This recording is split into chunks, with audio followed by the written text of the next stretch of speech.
in the department, though, because deterrence is the foundational purpose of the Department of Defense. It is how we posture to address a variety of problems in this space. We prepare for war so we don't have to fight those wars.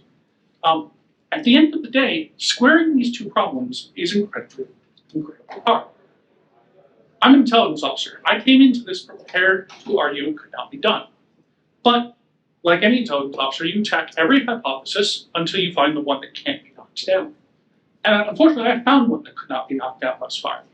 And we're here to talk about that today. Ultimately, when we think about this long-standing idea of deterrence within the domain, we have this idea of conventional and nuclear domains. Conventional deterrence rests heavily on ideas of correlation of forces. Not to go all Stalinist here, but we can talk about the permanent operating factors and the ways in which we think about those matters. Rightfully, we have since thrown away that thinking.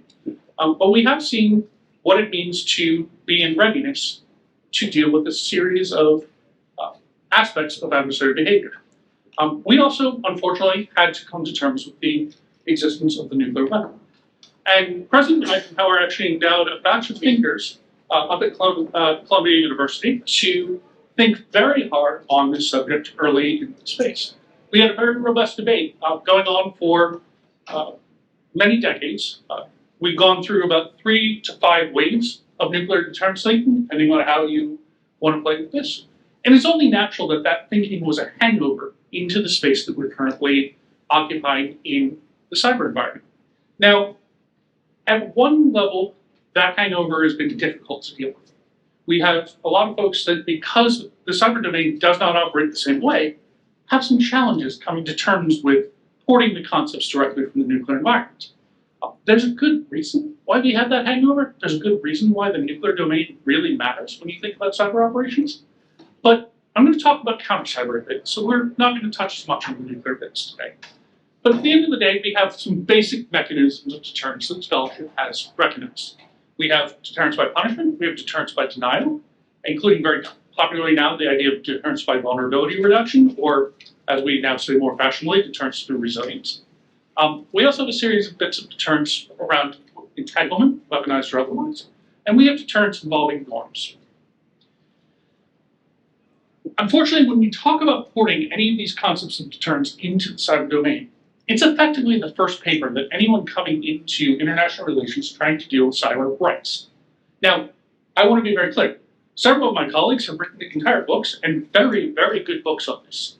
John Lindsay, Eric Gartsky have written on cross-domain deterrence. We've got a number of other folks. Martin Levicki has written on cyber deterrence. Long before any of us even thought to pick up pen, bluntly, because we're running around doing these things, not thinking much about the wider academic theory behind them. It became such a repetitively rehashed topic as generations of grad students picked up on it for 20 plus years, that we actually, a number of years ago, the Cyber Conflict Studies Association said, you know what, this is boring, we're going to put it aside, we're not going to do this again. And I was happy to let this lie there for a very long time. What has come out, though, meant that because of the change in government posture, we couldn't just let it lie. Most notably in the development of this thing called the Cyberspace Solarium Commission, where it was explicitly charged with evaluating different postures of government policy. One, do we choose to build and align our cyber mission forces for a deterrent mission? Do we choose, alternatively, do we look at persistent engagement? Or do we look at something around norms and the hope that our adversaries will believe our diplomacy and choose to forego actions because they want to be nice guys? Unfortunately, the Cyberspace Solarium Commission, in its original incarnation, has been alleged to have failed because it was supposed to pick between these options, much like the original Solarium charged by Eisenhower that met at National Defense University was asked to pick between containment and rollback options dealing with the Soviet threat.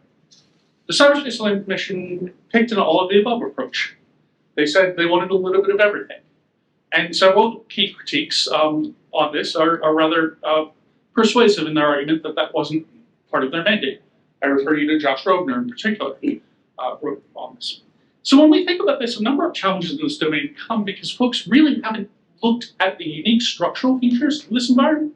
They haven't looked at the interactions and the operational history. We just came out of this excellent operational history panel where we were talking about why it matters to look at what has come before. And the 50 plus years we've been looking at these things. And ultimately, there's a lot of distortion because of classification, as we might expect. There's a lot of reasons why that distortion doesn't have to be there. We just work a little harder. There's things that are properly classified, but this is an environment of radical transparency because actions play out across infrastructure owned by the private sector. It's possible to see things here if you just know how to look. And ultimately, when you're missing that operational context and awareness, you've distorted your analysis that derives from this. And unfortunately, we also have this challenge where we want to bucket everything into terms by denial. It is the most profound mechanism that we use throughout the department in a variety of environments. Right now, when we think about the Pacific fight, C denial is one of the core tenets of how we might shape that future fight in a way that perhaps we might never have to fire shots in anger, something we'd very much like to see. But as General Alexander was noting this morning, we don't perhaps think that future is the most likely future. We have some concerns about how we posture to prepare for that. The key insight of integrated deterrence is to break out various flavors of deterrence by denial in ways that give us a little bit more conceptual clarity, a little bit more granularity, and allow us to align our operations better in those environments. And ultimately, this brings me to the failure of deterrence by denial in the form of vulnerability reduction. There's a theory that says if we invest enough in the defense, if we chase enough holes, if we patch enough things, we can remove the ability of the adversary to cause us sufficient pain that makes them rethink their calculus of initiating aggression. Unfortunately, this is a problem with with the nature of the domain. The value of cyberspace arises from this concept of small pieces loosely joined, right? Every one of those pieces, every one of those joins is part of that attack surface. And there's effectively an infinite depth of legacy technologies, all of which have pervasive vulnerability underlying those attack surfaces. A number of years ago, our colleague Dan Gear asked a very hard question on stage with 60,000 of our closest friends in the desert in Vegas, whether vulnerabilities were sparse or were they dense. Unfortunately, they're far denser than we could have ever imagined when he looked at that period of time. So there's no amount of hardening we've been able to find that gets us there. Halvar Flake talks about the idea that we're mining vulnerability out of this history of bad policy and technology implementation decisions. And I sort of love this. Ultimately, there's a whole batch of cases I can talk to where we've supposedly hardened targets, where we had many eyes trying to make the bugs shallow on those targets, and the adversary was still able to dig in and find the rotten wood beneath. That really challenges us to say, well, and we know that deterrence by denial through vulnerability reduction hasn't gotten us what we want. Then does that mean all deterrence fails? Well, can we propose perhaps another mechanism of deterrence outside of the traditional concepts of conventional nuclear to explain this? And this is, I will note, a rather aggressive statement. To say that in 60 years, we haven't thought of another way to conceptualize this. And this is actually why I initially worried very much about this hypothesis.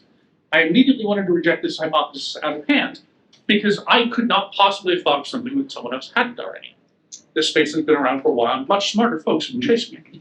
And it turns out I wasn't the first to think of it. I was just the first to see it in this light.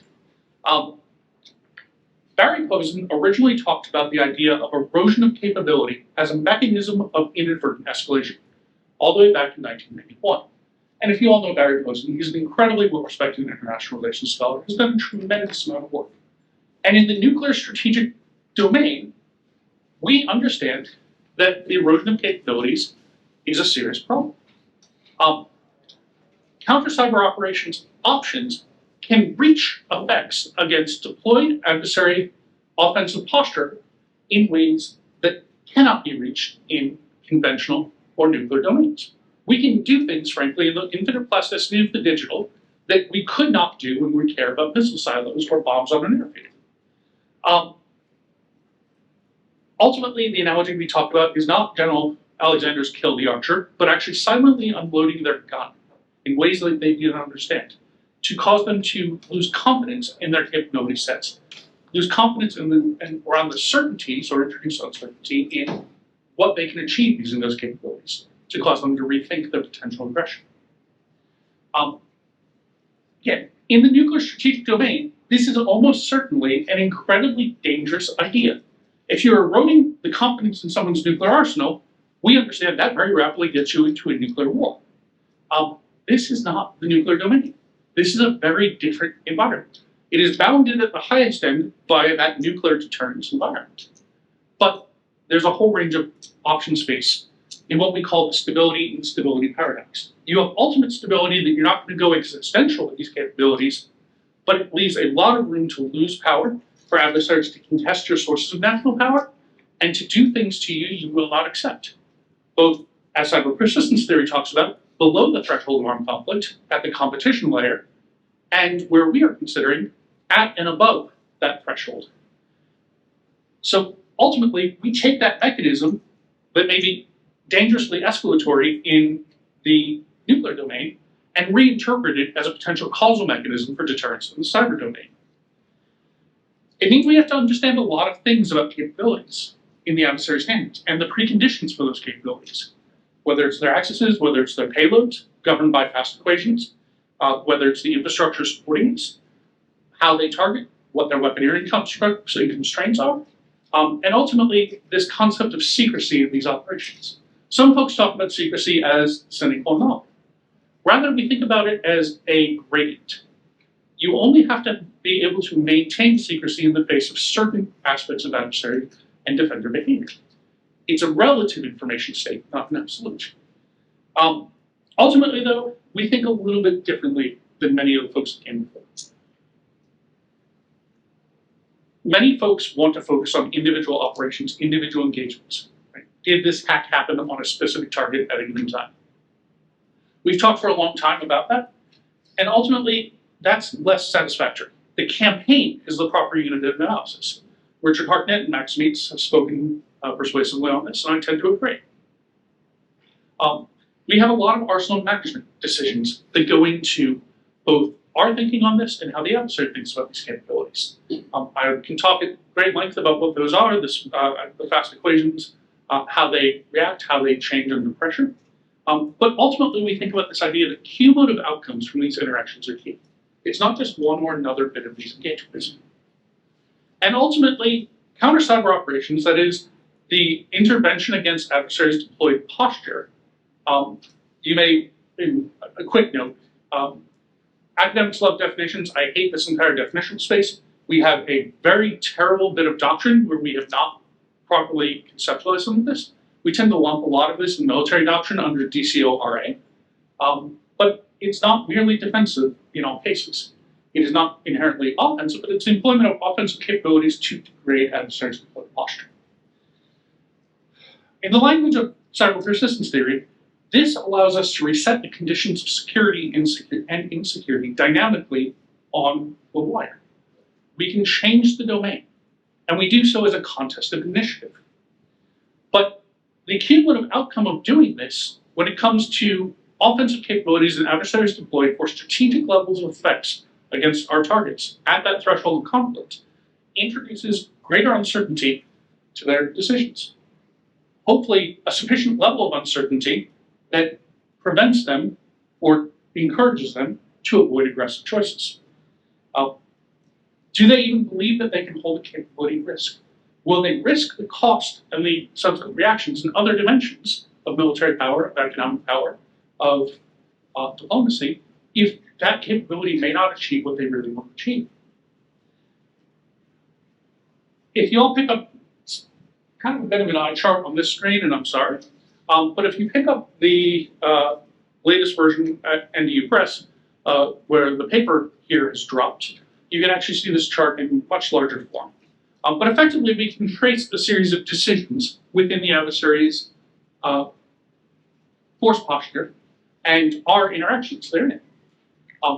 These decisions actually become pretty important. On this left side, you actually see a series of interactions which are effectively counter-force in nature. If we're executing operations intended to deny and degrade their force generation options before they posture, it will have certain levels of effect. That is a very different ballgame, though. That's traditionally what we think about when we talk about killing the archer. That, unfortunately, has not proven terribly effective as we've seen it implemented to date in a number of unclassified cases. Now, perhaps it was not pursued as effectively or as aggressively. Perhaps it did not reach as far into the adversary. We can bound a lot of conditions why pure counterforce isn't the right thinking, or perhaps could be better thought. We can think about counter-value targeting, which is purely deterrence by retaliation. If they hit us, we can hit them, and we can hit them harder in a way that hits something that they value, whether it's a regime of elite interest, whether it's an economic priority, whether it's some other dynamic. But I propose these sets of interactions for counter-cyber operations for erosion capability, where we degrade the adversary's decision-making competence. This also explains one of the persistent debates in this environment. What happens where we are playing counterintelligence operational games, where we're trying to shape rather than deter, or manage the decline of managing our losses? That's a rather profound argument. Someone even made this in the pages of Studies in Intelligence recently. And there are places where that game works. There are places where that game does not change adversary decision-maker calculus at all. That's that pink box down there. You're actually playing the wrong game. You're playing a game the adversary's not playing. Yes, you can manage how much you lose to them, but you're not changing whether or not you're still in that fight. That may work when you're dealing with problems of espionage, problems of intellectual theft. That does not work when you're dealing with strategic risk of offensive capabilities against critical infrastructure in advance of conflict or at initiation of conflict. We can't accept those outcomes. And ultimately, because we start with this idea of Barry Posen's concepts of what was previously a mechanism of inadvertent escalation, it explains why everyone believes, not everyone, a large number of scholars that come to the question of persistent engagement believes that these actions are inherently escalatory in nature, because they're stemming from a mechanism that they understand in the nuclear domain is escalatory. But this is a different domain. And we can think about this mechanism, we think about the interactions of this mechanism very differently. And we understand. Escalation is a serious problem. I studied under and with the great Bob Jervis, who talked often about the problems of perception and misperception. This is exacerbated by the problems of signaling in this domain. The adversary may not understand what we're attempting to do. They may misperceive what we're choosing to say to them, and they may react badly as a result. But how do we think about this? Bob Jervis and my colleague Jay Healy, standing in the back, proposed some really interesting ideas around what are the mechanisms of escalation, right? What are the four ways in which cyber may be escalatory and perhaps not escalatory in different environments? The idea that if we kick out a pressure release valve, the adversary may have to go kinetic rather than simply engaging within the cyber domain. The idea that any of these interactions could spark a future conflict. The idea that cyber perhaps encourages you to pull out that capability early and therefore accelerate into a much more severe conflict. And this idea that the escalation inversion, that you can actually accelerate war because of this problem of cyber interactions that raise the stakes. And my colleague probably is laughing because I haven't explained that nearly as well as he does. But I also talk about what it means to think about the loss of intelligence as a precipitating factor. It fits variously into the different components my friends speak of, but we know, for example, that initial actions against national and technical needs in a nuclear warfighting environment are incredibly escalatory. You take out early warning satellites, the decision maker does not understand their potential for surprise attack. It encourages conditions for war. Where cyber is being used for ISR, are there conditions where that might occur and be a particular problem? No. We pull out a whole batch of cases, though, where we can think through this. And this is one of the challenges. We have had a lot of folks writing theory on this under the assumption that this environment has not seen these interactions. And I'll make the very provocative argument. There have been more private sector counter-cyber operations mounted than have ever been planned down the road. Right? This is a thing that adversary actors in red-on-red contests and a variety of other private actors routinely execute because it is a natural outgrowth when you can no longer defend within the perimeter of your own environment. You take steps outside of your own networks. And from unclassified commercial intelligence, we can tear apart a few of these cases. And as we generally have begun to see persistent engagement cases acknowledged by the US government and our allies, we can think about how those actions have impacted the adversary's structure. And okay, what was the countering action that was taken? Did we simply burn them publicly? Did we take down their infrastructure? Did we execute extended remediation, as we recently acknowledged with the snake malware? Did we execute some other mechanism to impact the adversary? And as a result, what was the escalation pathway that they had out of those moments? Ultimately, when we think about this in application, it's not just about the cases, though. The cases we haven't seen escalate, the ways those mechanisms work. Why? How does this change adversary decision calculus? One, if we've eroded their capabilities and corroded the confidence in those capabilities, what mechanisms might they choose to use? What might they reach for? And how do they think about this? This becomes then a problem of variable differential competitive information states. They have an initial information state. There are ways in which we may consider actions in brandishing or limited demonstrative use in perhaps to reassert the existence of that capability that they have continued to establish. And then we have different strike models in conflict scenario. I use the old idea of the alpha strike from carrier aviation because it's helpful to bound roughly what it means to think about force generation within a given capability set for a given time window. And then, of course, anytime you have an alpha strike, you always think about what your reserve strike option. What is your break glass contingency set? What is your restrike options? How quickly can you reload and refire a capability? Now, in cyber, these are really squiffy analogies. And Emily Goldman has taught us many things about the perils of thinking in analogies in this environment. But decision makers think in analogies. So we have to be able to articulate these things well enough. This leads us to a series of escalation pathways out of these interactions. We can see adversaries that might attempt to counter our dominance of their infrastructure and their networks. We can think about ways in which adversaries escalate to defeat our accumulation of evidence to prosecute them or to present a diplomatic case on the world stage. We can think about counter-force and counter-value escalation scenarios. We can think about false collateral, where they're attempting to portray our actions as causing collateral damage against uninvolved targets, as we've seen multiple adversaries learn in different environments. We also have cascade escalations, or what Herblin sometimes calls catalytic escalation, where the adversary sees our intervention, and as a result of this, they would prefer we fight a third party. So they attempt to make it seem that we have somehow worked our way into a broader conflict. And then, of course, there's always the null hypothesis. With science, just like anything else, you must consider when the adversary does not do anything, and they chose not to make an escalatory action. Why? For what reason?